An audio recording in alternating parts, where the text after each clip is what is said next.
Buenas tardes para todas las personas que nos siguen en el programa del día de hoy. Soy Nancy Patricia Gutiérrez, consejera presidencial para los Derechos Humanos y Asuntos Internacionales. Bienvenidos a nuestro programa Juntos lo hacemos posible. Recuerden ustedes que tenemos dos principios fundamentales, solidaridad y resiliencia, que son dos conceptos, dos palabras, dos conceptos importantísimos en esta época tan difícil por la que atraviesa la humanidad.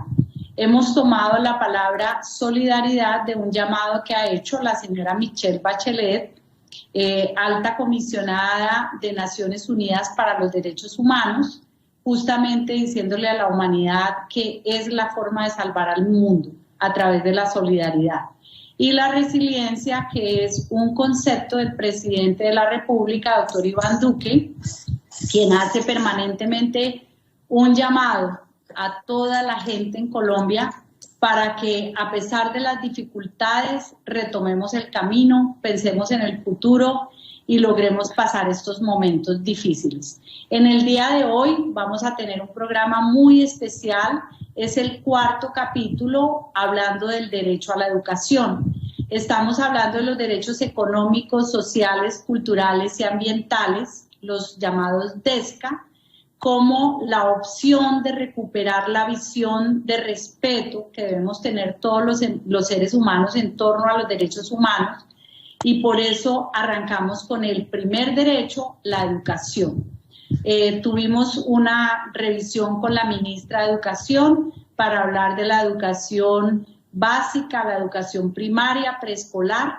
Luego con el viceministro hablamos de la educación superior.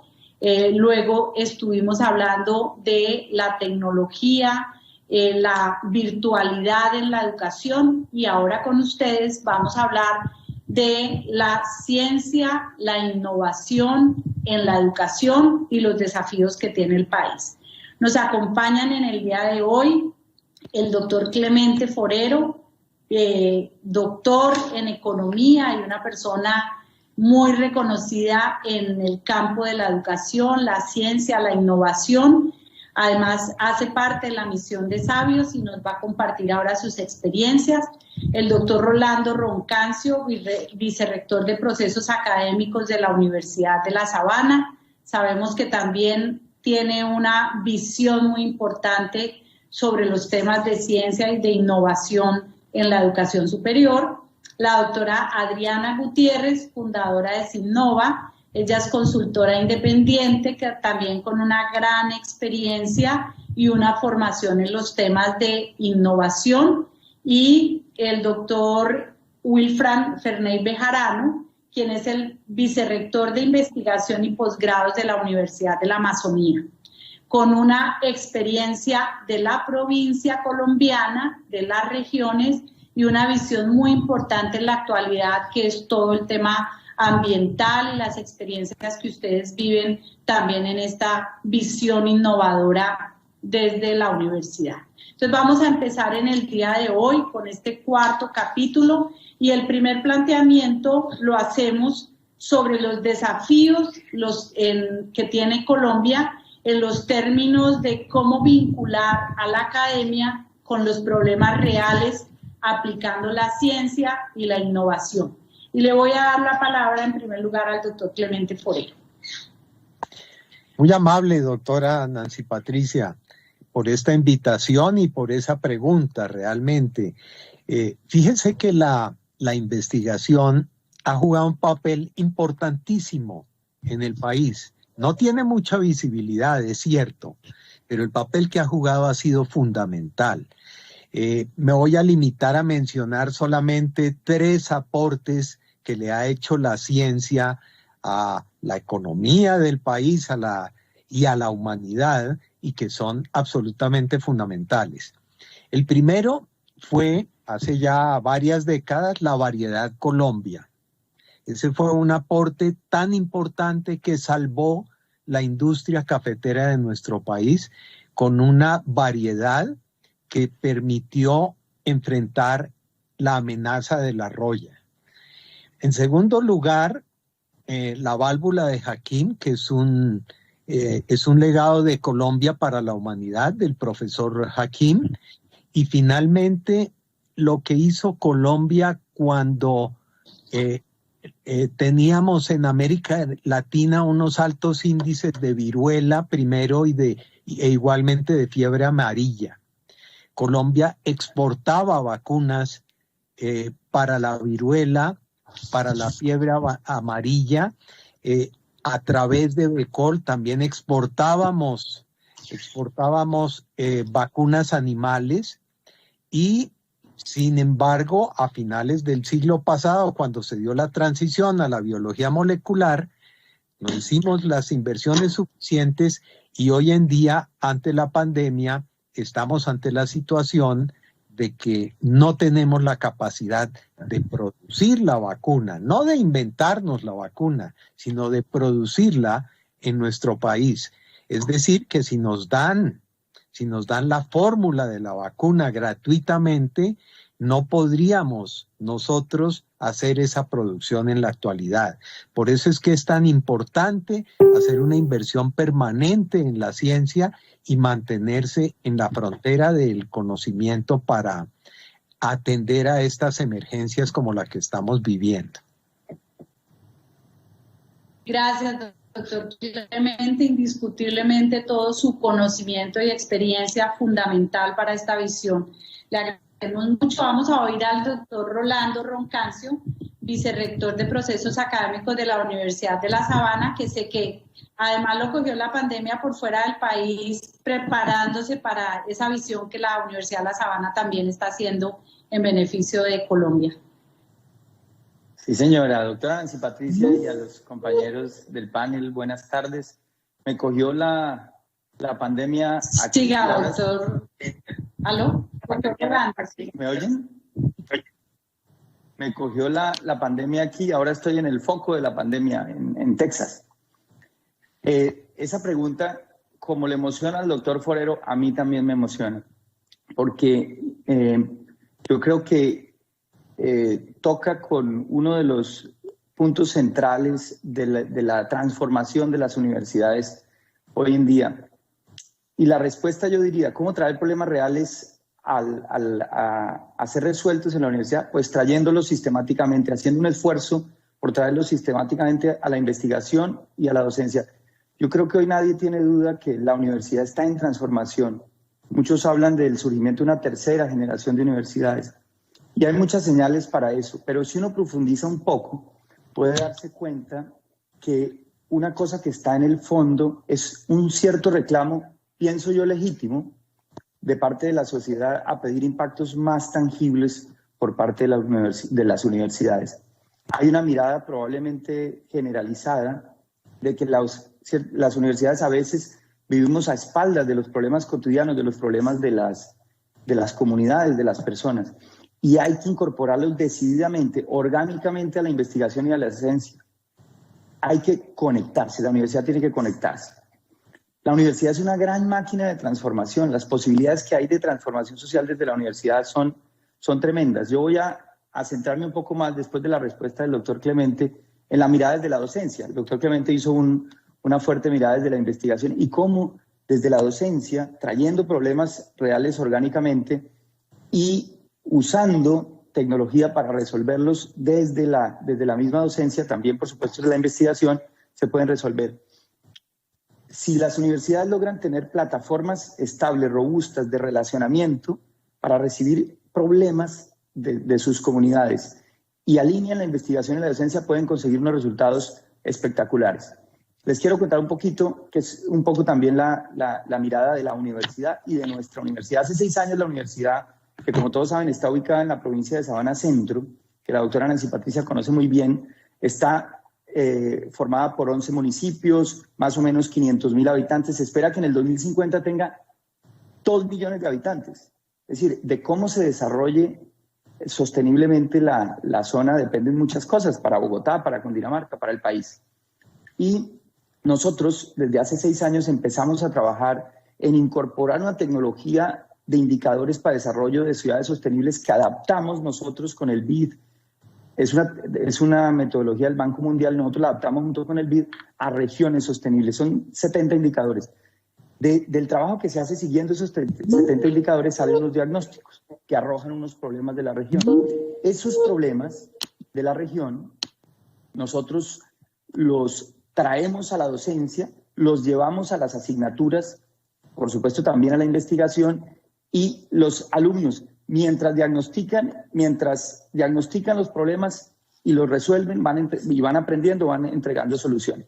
Por ejemplo, la materia de resistencia de estructuras en Ingeniería Civil en la Universidad de La Sabana se viene enseñando hace años, haciendo diagnósticos de sismoresistencia de las casas y de los edificios institucionales de nuestros municipios. Termina la materia con una entrega de un programa de mejora a partir de ese diagnóstico, y los alumnos de los siguientes semestres ayudan a la implementación de ese programa. Si ustedes miran el inmenso potencial que tiene el mundo en la docencia universitaria, hoy en el mundo se dictan 125 millones de asignaturas en las universidades.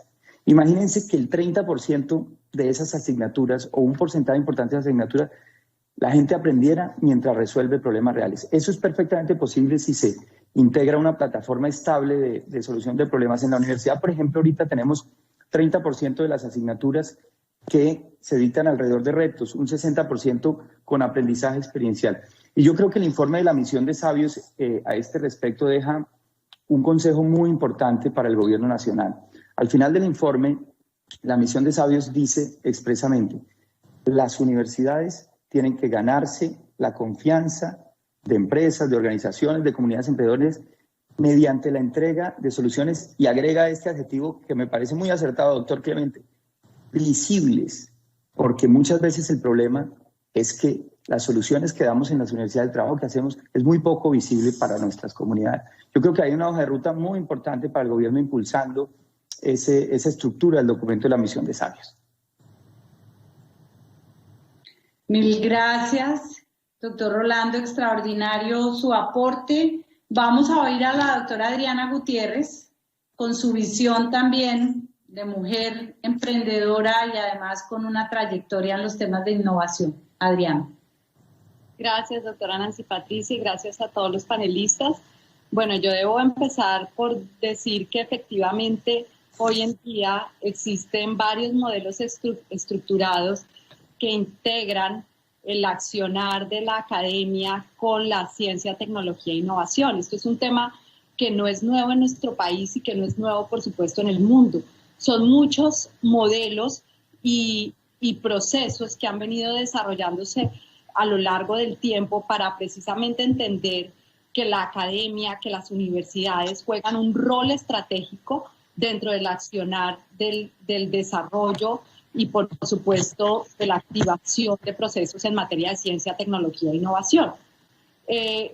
Sabemos, por ejemplo, en el caso de la configuración de algunos elementos claves como el extensionismo tecnológico, los parques tecnológicos, han sido herramientas que han utilizado varios países para poder acceder específicamente a procesos que integren de manera coherente y con unos objetivos muy claros los procesos y las dinámicas que tiene la universidad en materia de ciencia, tecnología e innovación en el accionar de la vida cotidiana y, por supuesto, del desarrollo.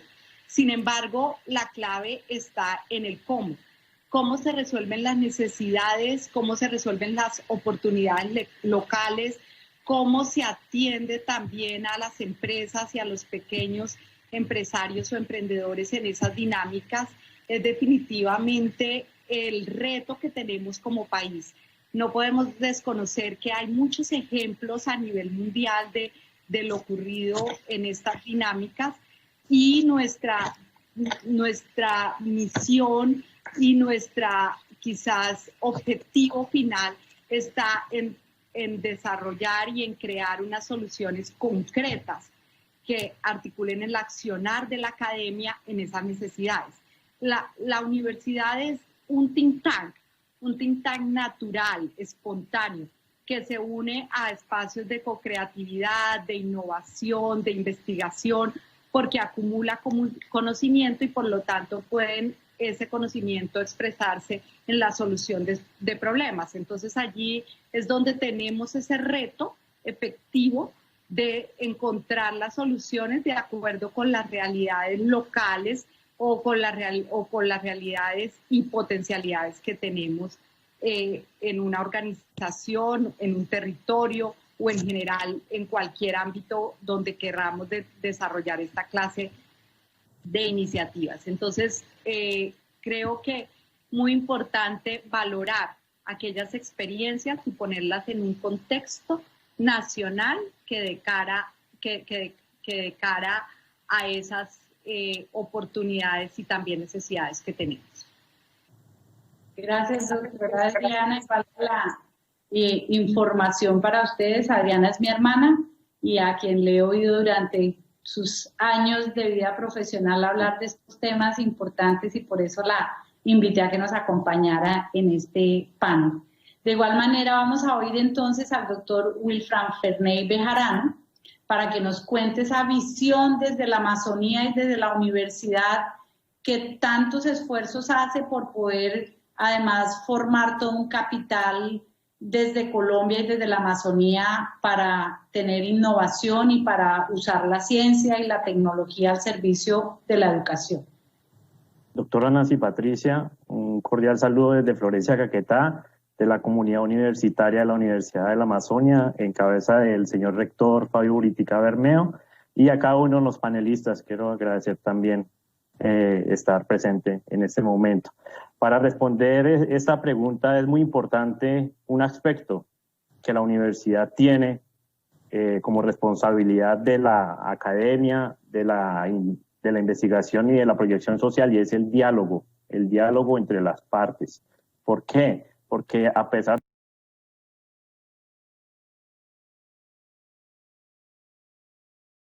de que las universidades, dentro de su orden jerárquico que está el Consejo Superior Universitario, hay un miembro del sector productivo, ahí tiene que haber una mayor sincronía con lo que la sociedad está demandando.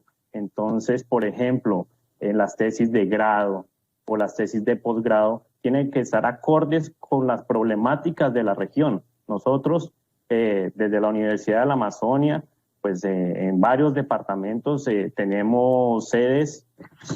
Nosotros lo que hacemos es, en conjunto con los profesores que son los directores de tesis y los orientadores, pues traemos esas informaciones en conjunto con los sectores productivos y tendremos a formar y a formular esos proyectos o esas preguntas de investigación, ¿sí? Entonces, con base en esas preguntas de investigación, basados en la realidad de cada sector, pues se generan las soluciones a partir de tesis de grado.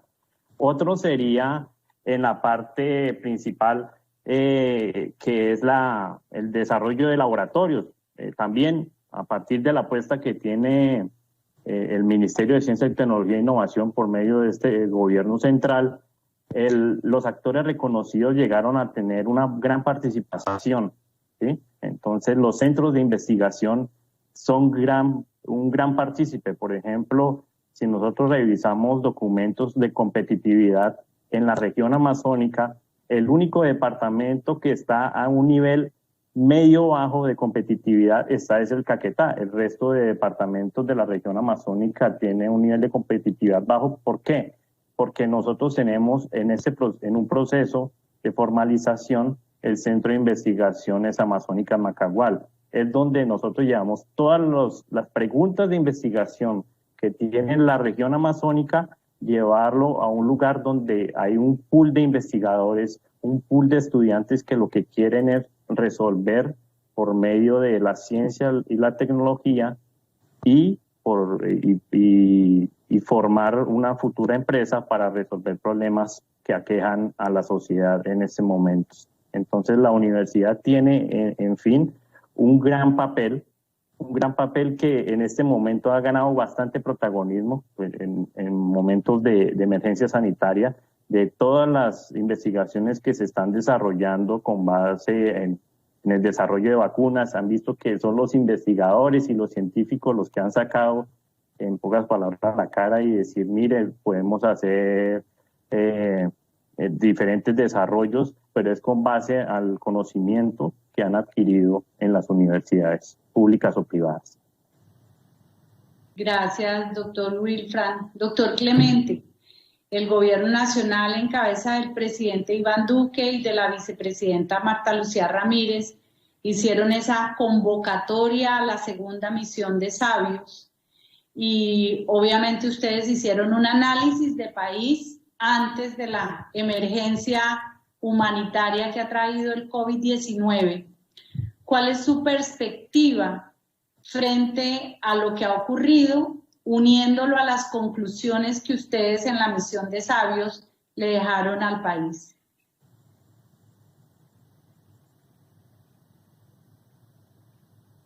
El micrófono, doctor Clemente. El micrófono. Sí, gracias. Muchas gracias.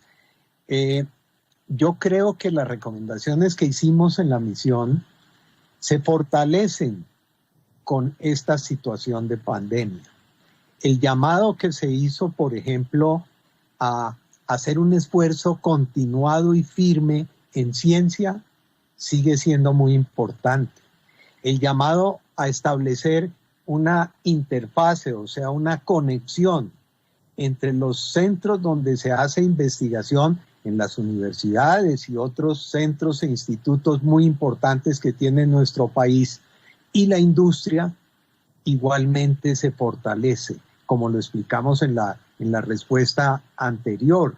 Yo creo que una recomendación de consenso que hizo la misión, una recomendación central, fue precisamente universalizar la educación. Me llamó mucho la atención la intervención del doctor Wilfran Ferney, porque esa situación que él describe desde las regiones estuvo presente en todas nuestras deliberaciones. Nosotros estamos convencidos que a la vez que debemos tener unas políticas que vayan del centro hacia la periferia, debemos tener en la periferia los espacios suficientes para que haya una participación de las poblaciones, que se reúnan con los académicos y que expresen lo que son las necesidades de esa región para desarrollarla a partir del conocimiento. La propuesta general que hace la misión es esta, es transformar al país. Nosotros no podemos seguir una senda de crecimiento como la que traíamos. El crecimiento de nuestro país se desaceleró en el curso de las 3 últimas décadas. En los últimos 30 años crecimos a un promedio de 3%, 3.2%, cuando entre el 50 y el 80 del siglo pasado estuvimos creciendo a más del 5%. Y necesitamos ese crecimiento, pero igualmente necesitamos equidad. Y para que esas dos cosas sean compatibles, es necesario que transformemos a nuestro país. Y esa transformación es la propuesta central que hace la misión. Y el instrumento para lograrlo, para hacer compatibles equidad con crecimiento, es precisamente la educación. Por eso estamos proponiendo, pero a largo plazo, que se universalice en nuestro país la educación de los niños de 0 a 5, niños y niñas de 0 a 5 años. E igualmente que se universalice la educación media, porque pues en primaria y en secundaria tenemos una cobertura bastante amplia, pero al llegar los niños, los adolescentes, a los 15 años, nos encontramos con que la cobertura de la educación media cae prácticamente a la mitad. Y entonces queremos que esa formación en educación media se haga teniendo en cuenta los potenciales de la región, los potenciales locales. E igualmente estamos proponiendo al lado de estas dos universalizaciones algo que es tremendamente importante, que es reestructurar la formación de nuestros maestros. Los maestros de nuestro país sufren de 2 aislamientos, muchos de ellos, algunos no, pero muchos de ellos están aislados con respecto a la comunidad en la cual están trabajando y aislados con respecto a la cultura. Y dentro de esta cultura está la ciencia. Lo que estamos proponiendo a través de una serie de estrategias que están muy claramente definidas y que están comenzando a funcionar en este momento. Ya el departamento de Caldas aceptó hacer unos proyectos piloto para estas universalizaciones que estamos proponiendo y para la formación de maestros en sus planes de desarrollo. Y estamos también en conversaciones con Bogotá y queremos llegar a la Amazonia, queremos llegar a la Guajira y a la Orinoquia, igualmente con programas piloto que nos permitan experimentar y conocer mejor cómo puede ser esta universalización. Si nosotros tenemos una población con una mayor educación, pero no solamente unos cuantos, sino toda la población, podemos tener procesos de crecimiento y de desarrollo humano como los que tuvieron Estados Unidos entre 1890 y 1980, o como los que tuvieron Finlandia o Corea, que estudiamos bastante en la misión y que nos muestran que cuando se le da educación a toda la población de una manera bastante igualitaria, es posible tener tasas de crecimiento, de mejoramiento de la productividad, de mejoramiento de la distribución del ingreso mucho mejores. Mil gracias, doctor Clemente. Nuevamente el doctor Wilfran Ferney. Esa visión de la universidad en la provincia se ve afectada por la situación de la virtualidad o de la falta de presencialidad que han tenido que sufrir los estudiantes en razón a la situación de la pandemia? Claro, doctora, porque aquí es bien sabido que somos una de las regiones que tiene los índices más bajos de conectividad. Eso ha afectado bastante el tema de la virtualidad, porque el tema de la virtualidad es algo que está presente principalmente. Nosotros tenemos programas de educación a distancia, ¿sí? Pero para decirle a un profesor que tiene su didáctica de manera presencial, decirle no, ahora de manera espontánea se va a desarrollar sus clases de manera virtual, ha sido un proceso de adaptación muy arduo, tanto para el profesor como para el estudiante, porque el tema de la virtualidad deja de lado esa interacción cara a cara, ver la dinámica de la clase. Yo soy más del tipo investigador, un poco acá de la parte de docencia, pero sé que como cuando yo era estudiante era muy importante estar en ese contacto, saber esos cambios que tienen los profesores, hasta la misma tonalidad de voz, cuando decirle, mire, esto es muy importante y quiero que lo tengan en su mente para un futuro. Entonces, eso ha sido un gran reto. Y yo creo que no solo para la universidad que está aquí en la región amazónica, sino para el resto de universidades que están en la periferia, no tanto en el centro del país. Hay 3 aspectos muy importantes. Así es la interacción social, de los desafíos que nosotros tenemos, la parte de interacción social.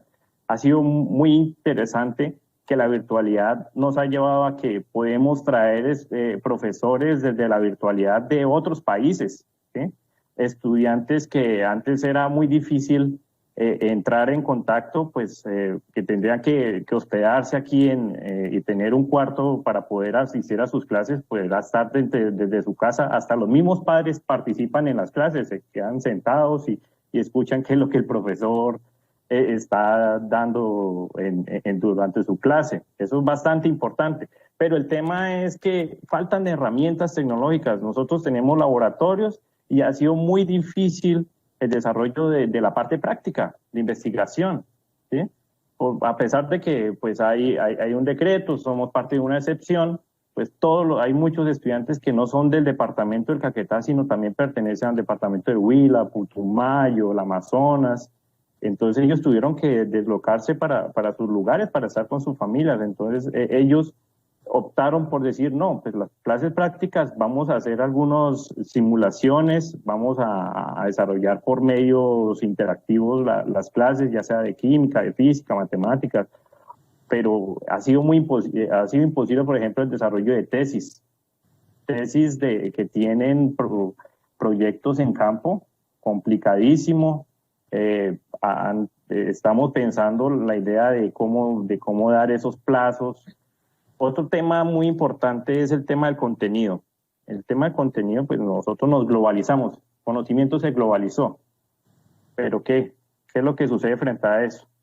Que también todo el mundo ahora puede crear contenido, ¿sí? En las redes sociales, todo el mundo puede, en cualquier momento puede escribir cualquier cosa y subirlo a las redes.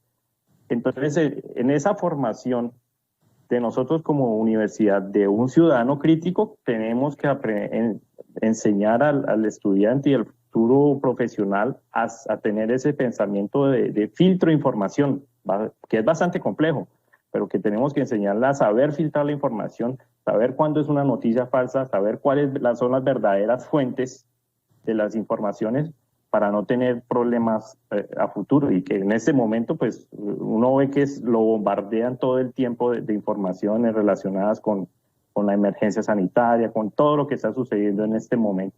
Y el otro es, y sigo reiterando, la formalización de esos actores, que ha sido una apuesta de ese gobierno, de la formación del Ministerio de Ciencia, Tecnología e Innovación. Los actores reconocidos ante el Ministerio de Ciencias, ante MinCiencias, que son ya centros de investigación, que son institutos, que son algunos centros de ciencia. Esos son determinantes y son un reto para que, como hablaba el doctor Clemente, desde muy pequeños despertemos esa curiosidad, porque la curiosidad es lo que nos lleva a ser un científico a futuro, ¿no? Aquí hay un programa que se llama Ondas por Ciencias, y lo que llevamos es eso, que los profesores junto con los estudiantes tienen un problema, no sé, en alguna quebrada, un riachuelo, problemas de deforestación.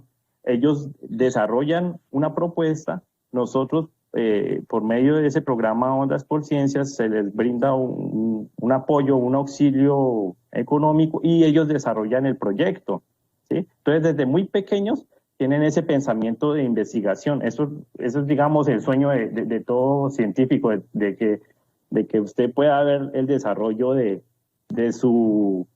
O hasta cuando el profesor es un mentor, ve el desarrollo del estudiante hasta que puede ser hasta desarrollar más cosas que él, y todo gracias a una semilla que le plantaron en la cabeza y que ahora pues es un investigador o es un profesor o un ministro, no sé.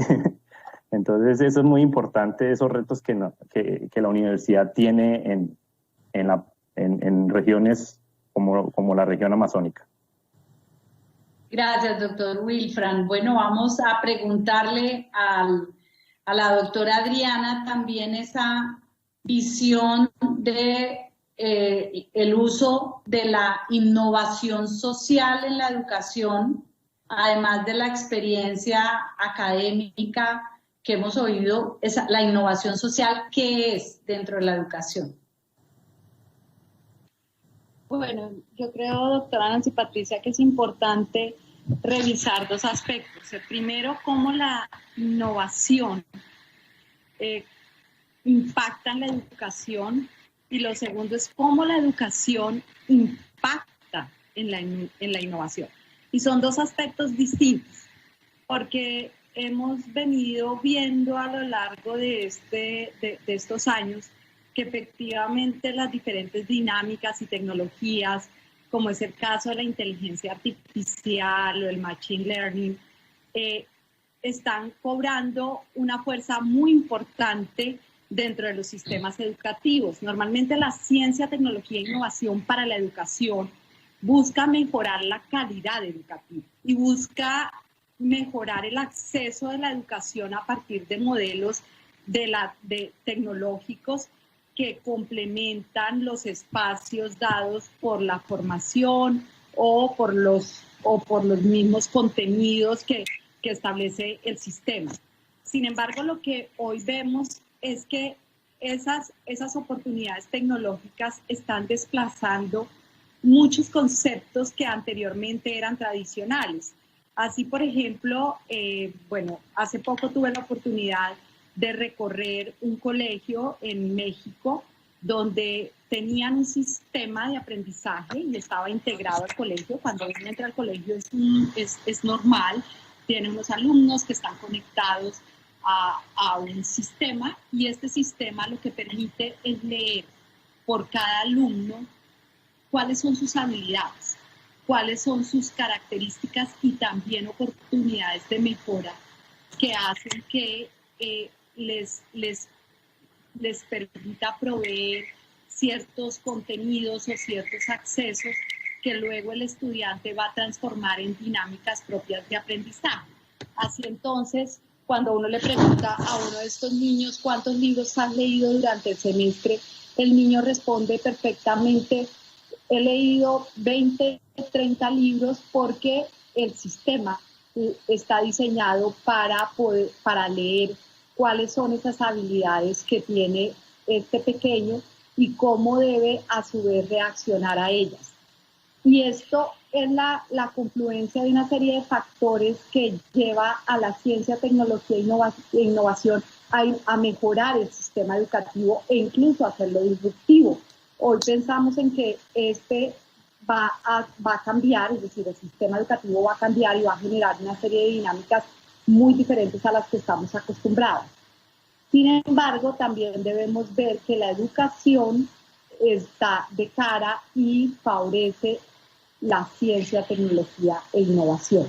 Y allí, pues, por supuesto, no debemos quedarnos solo en los procesos de aprendizaje tradicionales, sino que debemos ir más allá, y encontramos programas o proyectos tales como STEM, o como los procesos que llevan a la convergencia tecnológica o a la programación, a enseñar a los niños a programar en entornos virtuales y digitales. Y desde esa perspectiva debemos ver no solo que el niño o que las personas en general acceden a esas herramientas, sino que también esto es un proceso que debe facilitar la entrada a mecanismos o a sistemas de educación superior que luego, por supuesto, nos llevan a identificar talentos o acciones que confluyan en procesos que mejoren la ciencia, tecnología e innovación para un territorio, para un país o para un escenario puntual del que estemos hablando. Entonces, en ese sentido, debemos revisar cuáles son las políticas y cuáles son los marcos de referencia que nos llevan a pensar en la educación para la ciencia, tecnología e innovación, o la ciencia, tecnología e innovación para la educación. Gracias, Adriana. Doctor, la Universidad de La Sabana no solamente se ha caracterizado por lo que nos compartía hace un momento frente a la proyección de su entorno más próximo, sino lo vimos ahora en medio de la pandemia generando innovación y un desarrollo importantísimo para la atención del COVID, como es los respiradores, que además ya están siendo utilizados. Esa es una experiencia extraordinaria que va prácticamente de la mano con lo que nos decía también el doctor Clemente, como en un momento determinado se quedaron como suspendidas unas prácticas de desarrollos científicos en Colombia. ¿Cómo han visualizado desde la universidad esa proyección en su entorno próximo, pero también en una proyección nacional?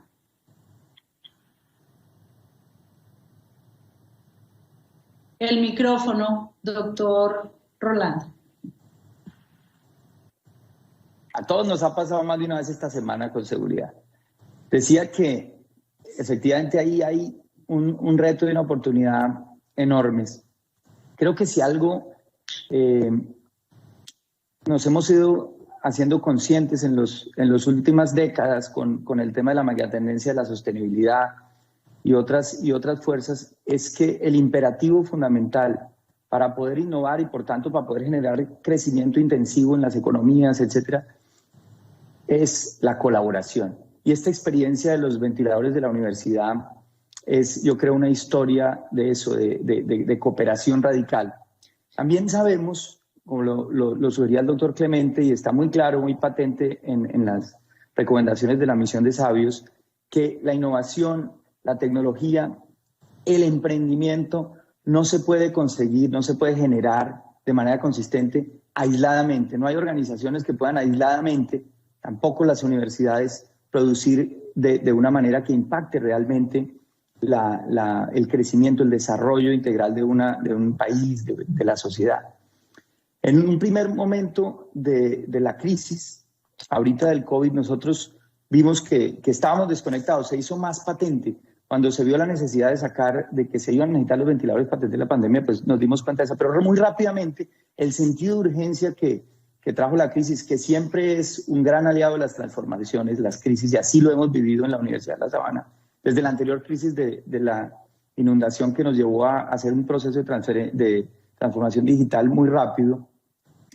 La urgencia nos llevó a conectarnos y hemos podido desarrollar ya una tecnología que, como usted mencionaba, es una tecnología que permite atender perfectamente las demandas de salud de la crisis que genera el SDRA, que genera el COVID en las personas, y que muchas de ellas mueren por falta de ventiladores y han muerto en el mundo.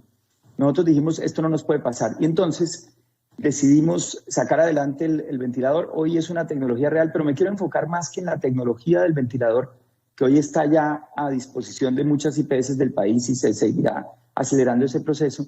Me gustaría resaltar el punto que usted mencionaba, y es cómo hace uno para sacar una solución, no solo una tecnología, como decía el doctor Clemente al principio, sino una solución sostenible que pueda realmente impactar de forma tangible al país. Y eso no se puede hacer solos, aisladamente. Este proyecto nos llevó a trabajar internamente con la Facultad de Ingeniería, la Facultad de Medicina, la Clínica de la Universidad, la Facultad de Derecho. Usted no puede imaginar la cantidad de retos regulatorios y de retos de responsabilidad civil para el uso de los ventiladores, por más de que uno lo quiera hacer con la única voluntad de ayudar y sin ningún ánimo de lucro. Las unidades administrativas de la universidad, nuestra escuela de negocios, el hub de la universidad. Eso hacia adentro, pero hacia afuera, piense la cantidad de actores que fueron necesarios y que nos han acompañado. La Fundación Neumológica de Colombia, la Fundación Cardioinfantil para el trabajo científico, donantes de todo tipo, de todas partes. Solidaridad por Colombia para manejar los recursos. De parte del Estado, impulsa para organizarnos, para conectarnos. El doctor Ignacio Gaitán nos da una ayuda enorme, pero Conect Bogotá también. Ecopetrol y también el regulador, el INVIMA, que ha recibido tantas crisis. Nosotros hemos recibido un gran apoyo y un gran acompañamiento del INVIMA en medio de las dificultades que hay para hacer las cosas a tiempo con una urgencia como esta. Y unos aliados de fabricación, doctor Clemente, que en este caso se consiguieron y se están pudiendo fabricar de primera línea. Indumil, Challenger, con unas capacidades de fabricación enormes. Hemos tejido toda la cadena de suministro hacia atrás. Expertos de la industria como el Grupo Amarey. La Universidad de los Andes, por ejemplo, nos prestó una ayuda fundamental por el camino, que fue el desarrollo de las pruebas electromagnéticas, un paso importantísimo, decisivo y muy difícil de sacar adelante. Gracias a la Universidad de los Andes lo pudimos adelantar. Las IPS del país, en fin. Esta cooperación radical nos llevó a poder hacer incluso procesos de transferencia tecnológica, no solo a esos aliados que ya los están fabricando, sino a otros países. Hoy una universidad, por ejemplo, del Perú, ya sacó un dispositivo con base en nuestra tecnología. Y en este sentido quisiera resaltar para terminar esta intervención cómo la misión de sabios ha resaltado que hay que hacer posible un gran acuerdo entre los fundamentales actores para que podamos colaborar y cada uno desde nuestra posición poder contribuir. Las universidades, ya lo mencionaba, acercarnos, conectarnos para entregar soluciones visibles. Las comunidades más empoderadas, como mencionaban hablando del caso de las universidades de regiones, pero eso es necesario en todo el país. El gobierno liderando la agenda. Nosotros ya tenemos una agenda de ciencia y tecnología en el país y está en ese documento. No vamos a conseguir uno mejor, Ya tenemos una aspiración de crecimiento, una inversión como porcentaje del PIB que ha sugerido, una dirección de crecimiento. Hay 8 focos temáticos en los que debemos concentrarnos y trabajar, y una arquitectura para el crecimiento que tiene que ver con este gran acuerdo, donde además el gobierno, liderando esa agenda, nos puede ayudar. Déjeme terminar con una anécdota para hablar de este tema de la cooperación. A mí me quedó marcado al comienzo de la pandemia una cosa que dijo el Papa Francisco en la bendición Urbi et Orbe. Dijo, esta pandemia nos está mostrando que estamos en la misma barca, que dependemos unos de los otros y que la barca está en peligro y puede perecer. Y yo creo que ese es un gran llamado a acelerar nuestros problemas de cooperación para producir tecnología que realmente mejore la vida de nuestras sociedades. Mil gracias. Yo creo que el reto grande que tiene la Universidad de la Amazonia en medio, no solamente de la pandemia, vivieron de cerca una crisis en que colapsó la prestación del servicio de salud, pero además en medio de la deforestación mundial y acelerada en Colombia, con unos retos muy grandes a nivel de país, a nivel global, frente a estos desafíos, ¿cómo puede de verdad la universidad proyectar esa innovación para 2 temas que han generado una crisis muy grande en el entorno universitario? Doctora, frente a ese cuestionamiento, que ha sido uno de los principales problemas que la región amazónica ha tenido y en tiempos recientes con mayor vigor, y es la deforestación, pues la Universidad de la Amazonia tiene diferentes líneas de investigación dentro de sus grupos de investigación. En este momento, pues se están desarrollando proyectos y se empiezan a desarrollar proyectos en convenio con universidades en el país brasilero, ¿sí? Con el fin de caracterizar muy bien cómo son esos cambios a nivel de stock de carbono, de almacenamiento de carbono, porque ¿cuáles son las principales fuentes o las principales formas de deforestación? Es principalmente para la ganadería extensiva. Indudablemente la ganadería ha sido uno de los principales causantes de deforestación en el país. La idea es que por medio de diferentes estrategias, que también tenemos grupos de investigación en sistemas integrados, silvopastoriles, la agroforestería, se puedan desarrollar y se pueda transformar la ganadería de una ganadería extensiva a una ganadería intensiva, a una ganadería de bajo consumo de carbono, a pesar de que los animales están también teniendo emisiones de metano, las aplicaciones no controladas de fertilizantes nitrogenados también llevan a emisiones de gases de efecto invernadero.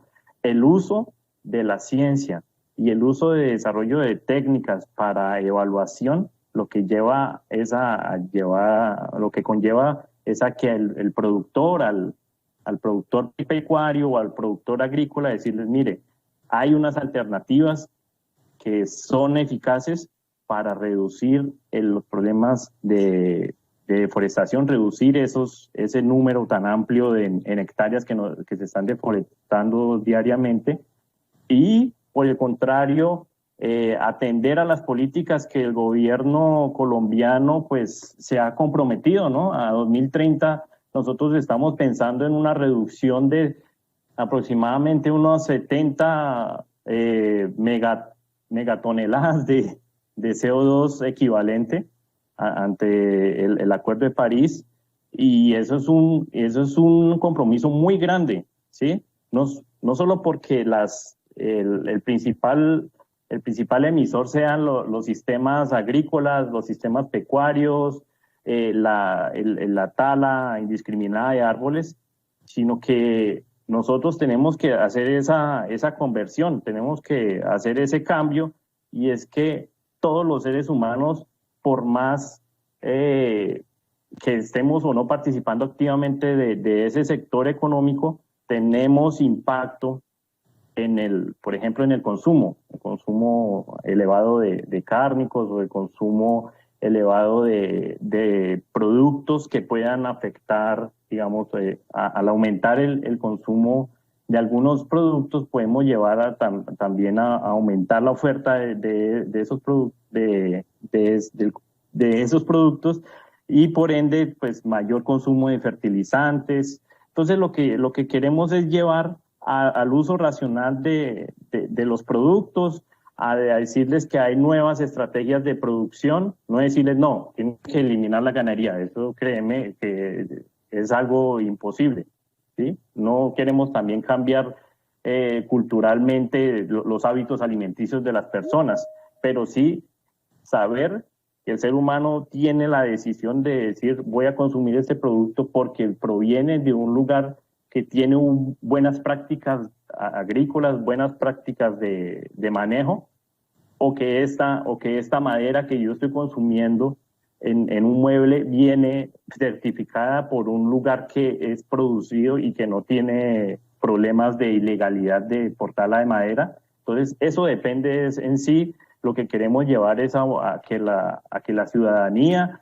a que los profesionales nos ayuden a que se debe tomar una conciencia, ¿sí? Entonces, todos esos proyectos estamos desarrollando de los diferentes grupos de investigación que se están liderando en la Universidad de la Amazonia y que en conjunto con otras instituciones también nos están ayudando. Pues las Sinchi nos está ayudando bastante en ese desarrollo, trabajando con productos naturales de frutales amazónicos, que también es otra alternativa al desarrollo de todos esos cultivos de origen amazónico que nosotros tenemos y que tienen un gran potencial a nivel industrial, a nivel farmacéutico, a nivel alimenticio. Entonces, todos esos proyectos también que nosotros estamos buscando financiación por el Sistema General de Regalías, por cooperación internacional, estamos trabajando arduamente para que esos índices de deforestación cada vez menores y podamos cumplir a cabalidad con los compromisos que el gobierno colombiano tiene para reducir las emisiones de CO2 al planeta. Gracias, doctor Wilfran. Bueno, doctor Clemente, usted nos ha puesto dos temas que son eje fundamental del gobierno del presidente Iván Duque. Usted habla de crecimiento y equidad. Y en estos últimos días, precisamente el 20 de julio, el presidente hizo una propuesta encaminada a buscar cómo vamos a recuperar el empleo y cómo vamos a lograr ese crecimiento económico del cual usted nos hablaba. Si bien es cierto, la misión de Sabios generó toda una ruta que venía implementando el gobierno, es cierto que las circunstancias cambiaron.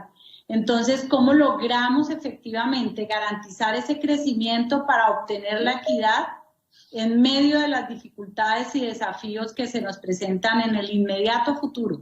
Porque la pandemia no ha terminado, estamos haciendo grandes esfuerzos todavía en los temas de salud y de atención para salvar vidas, pero tenemos de por medio y hacia el futuro el desafío del crecimiento económico.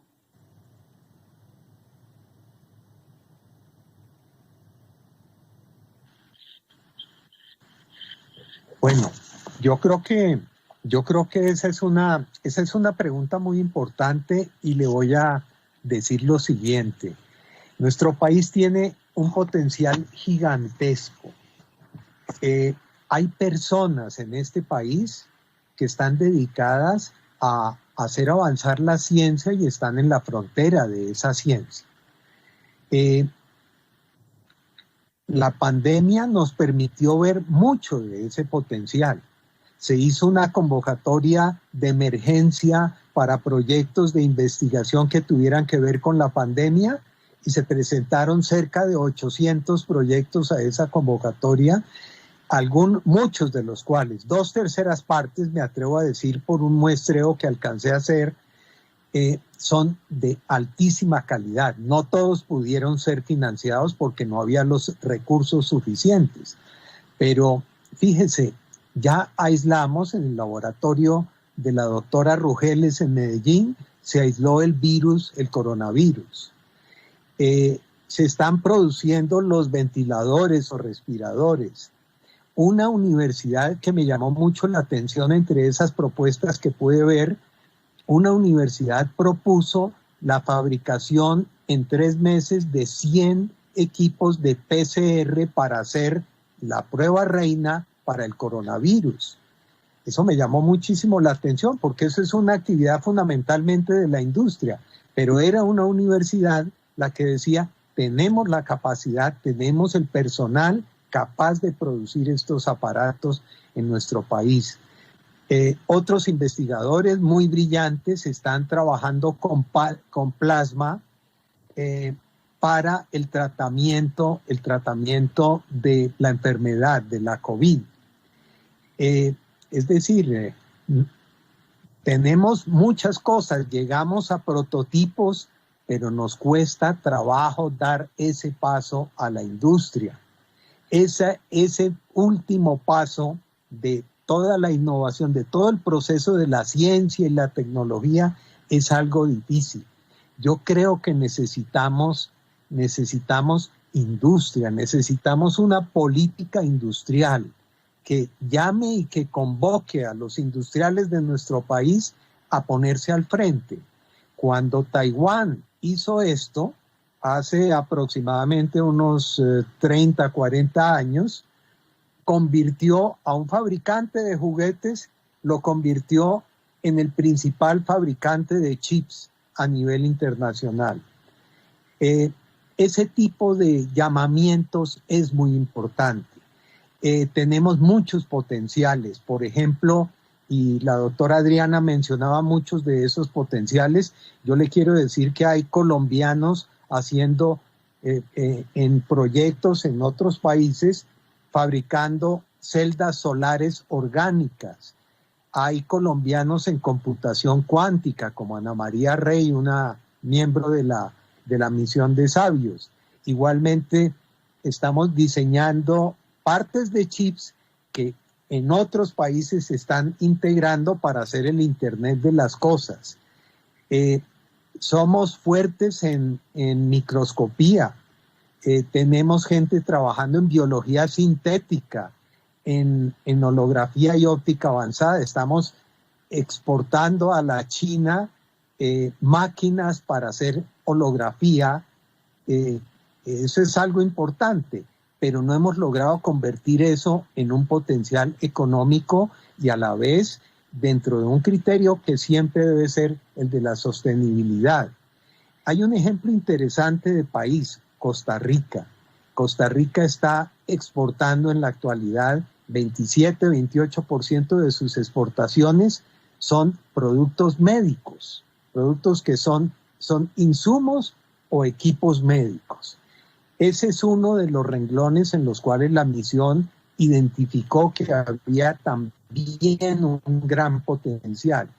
Lo importante de todo esto es insistir en que el esfuerzo debe ser permanente. En estos momentos, seguramente ustedes han escuchado el presupuesto de ciencia, tecnología e innovación se cayó un 28% para el año entrante, pero yo estoy seguro que el presidente va a corregir eso muy rápidamente porque él está muy comprometido realmente con estos propósitos. Y creo que mantener esos esfuerzos permanentes y en todo momento es lo fundamental.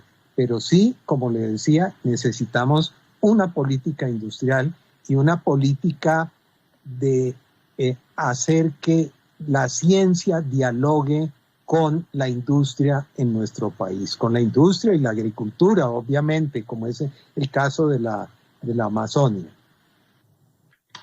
Mil gracias, doctor Clemente. Bueno, voy a pasar, ya nos queda muy poco tiempo, pero voy a pasar a una última pregunta, Adriana. ¿Cómo desarrollar ambientes educativos desde edades tempranas para estimular la creatividad e innovación en las áreas de conocimiento? Una respuesta muy breve, porque ya se nos acabó el tiempo. Sí, gracias, doctora Nancy Patricia. Pues bueno, realmente ese es un tema que está muy ligado al sistema educativo, a la educación inicial.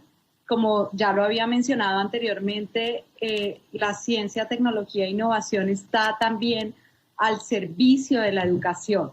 Y cuando hablamos al servicio de la educación es que vemos con todos estos adelantos de la cuarta revolución industrial que efectivamente se concentra en la educación inicial, en la educación básica y media y por supuesto en la educación superior.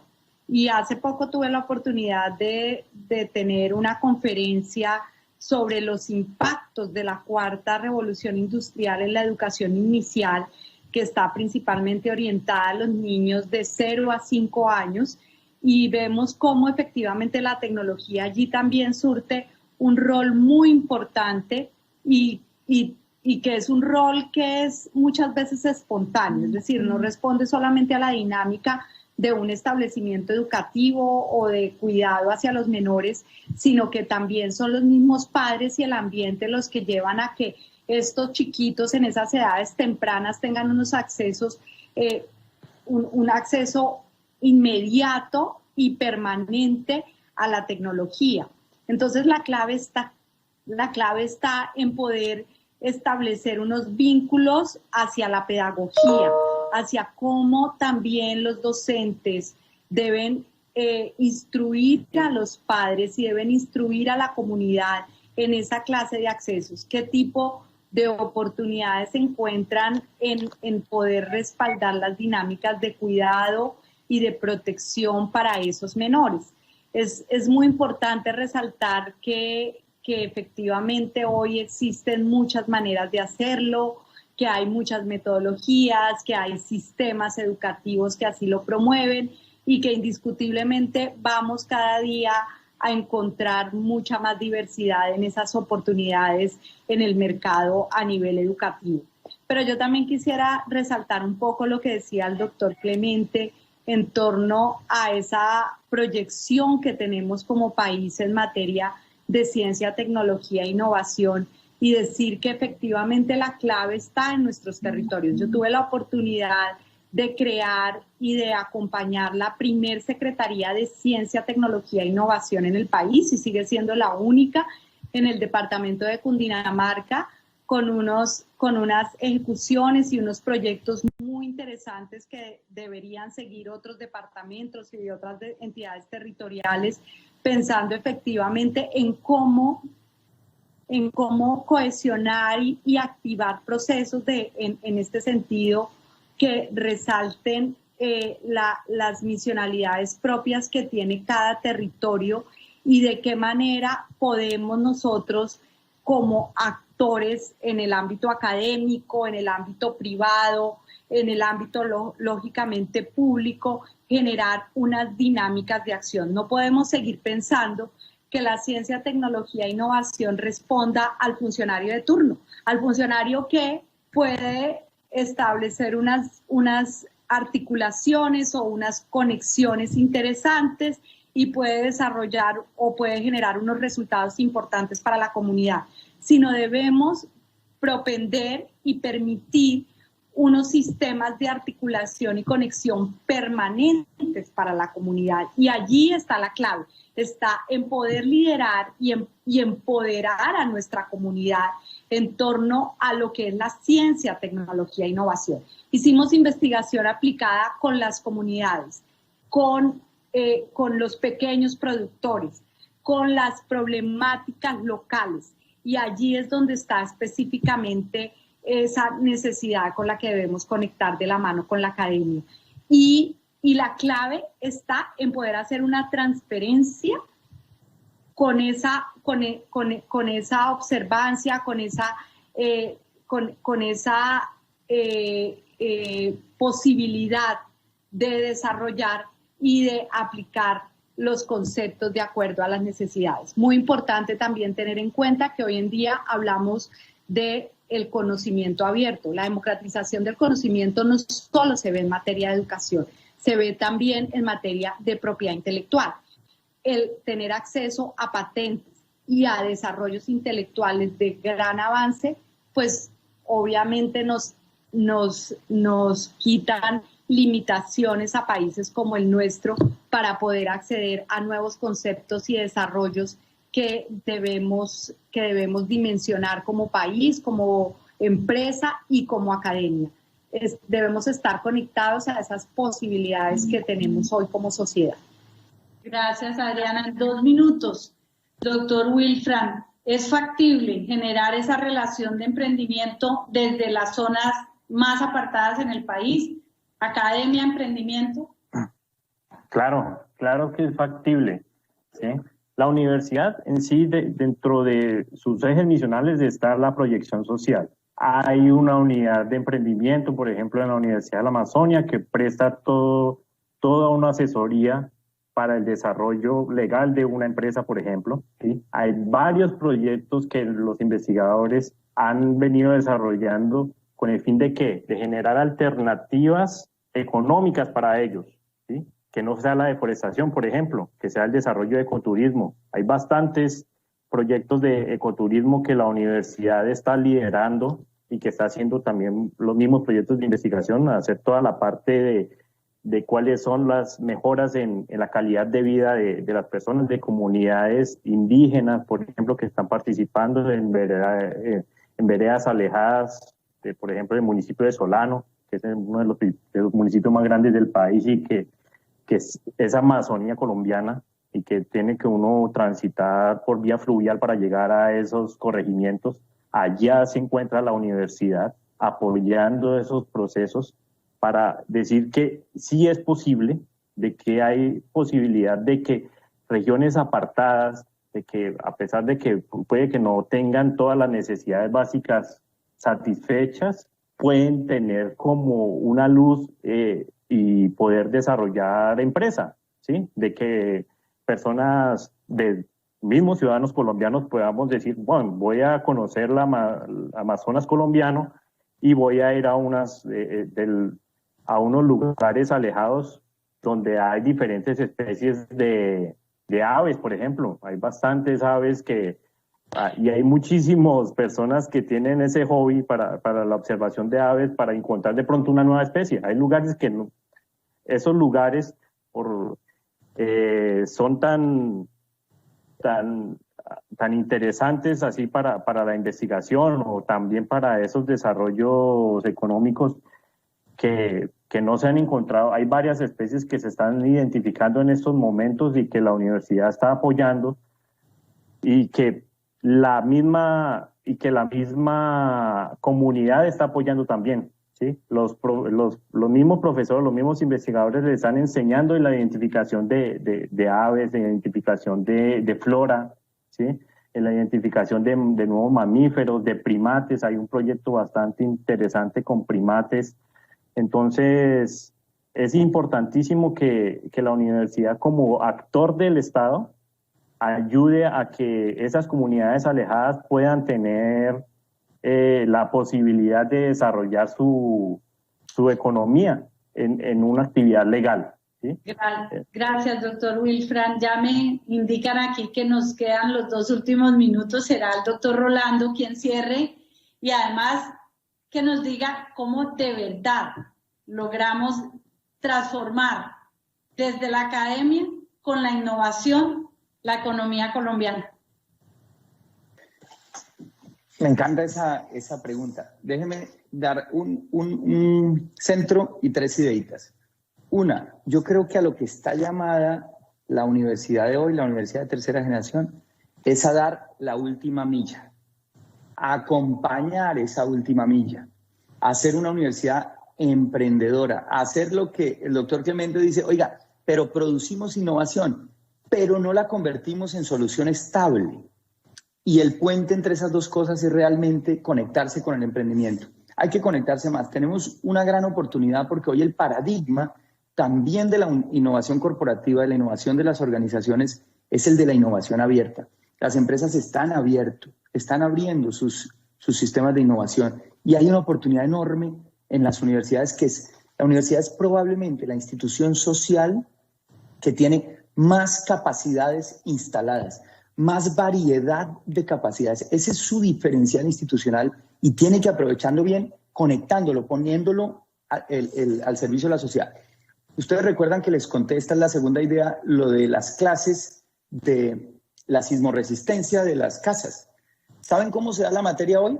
gracias a la tecnología, gracias a ese conectarse con las empresas, gracias a ese caminar la última milla, querer realmente estabilizar la solución. Hoy, esos diagnósticos los hacemos con drones, con cámaras y con Watson, con la inteligencia artificial de IBM, después de un trabajo conjunto. Es que si se quiere realmente resolver, si se palpa el problema, si acercamos los problemas a la universidad, están los estímulos y las capacidades de la universidad para que se dé esa última milla y se resuelvan. Y hay un camino muy interesante que las universidades y el mundo está explorando y que hay que incrementar. En la universidad ya contamos más de 60 para este semestre, que son los hackathons. Son formatos de innovación y solución de problemas fundamentados en tecnología que obligan a trabajar con gran velocidad, como la pandemia nos ha obligado a trabajar, y producir soluciones tangibles, soluciones visibles, como dice la misión de Sabios. Yo creo que hay unos caminos maravillosos y hay una nueva primavera para las universidades en ese sentido. Bueno, mil gracias. Hemos llegado al final de nuestro programa. Gracias a nuestros invitados que nos aceptaron este extraordinario conversatorio. El jueves estaremos con los temas ambientales y esperamos que sigan acompañándonos porque juntos lo haremos posible. Buenas tardes para todos. Muy buenas tardes. Buenas tardes.